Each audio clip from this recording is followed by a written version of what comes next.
Hi guys! Today, ipapakita ko sa inyo kung gaano kadaling linisin ang aming kitchen drain gamit ang multifunctional 360 rotating compact, brush. Matibay at may 360-degree rotating head para mas umabot sa mga singit-singit Alam ng nyo drain. yan, Oil food scrubs and soap scum, lahat yan nakakabara at nakakapagpabaho sa kitchen basain ng drain. konti Then, dagdag tayo ng dish soap or baking soda, pwede ring vinegar at kung ano yung gusto nyo. Ngayon, gamit ang 360 brush, iikot lang natin siya Tingnan sa loob nyo, ng dahil drain. Umiikot siya, naaabot niya yung areas na hindi kayang linisin Perfect ng sa ordinary edges, sponge, corners, at kahit sa deep part Hindi ng rin siya drain. madulas hawakan, kaya controlled ang scrubbing. At dahil multifunctional, pwede rin sa sink, edges, faucet, base, at kahit sa gas stove banlawan lang corner. natin. OMG, ang linis na. Wala nang residue, wala nang dumi, at mas mabango So, na kung rin gusto ang nyo sink. Mas mabilis at mas effective na kitchen cleaning,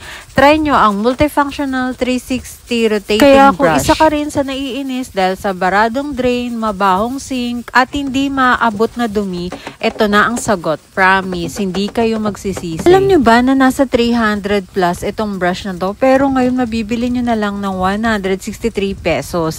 Kaya habang nakasale siya, i-check nyo na ang aking yellow basket or link dito sa video na to. Kaya ano pang ginagawa mga mommies? Bumili na kayo nito at magagamit nyo to sa daily na paglilinis natin at paghugas ng plato dito sa ating kitchen. Limited stocks lang to guys, kaya super bilis maubos. Kaya habang available, go na. I-check out na agad yan. Thank you sa lahat ng mag-check out and follow nyo na rin kami for more sulit kitchen finds. Remember, with the 360 rotating brush, linis drain in just seconds.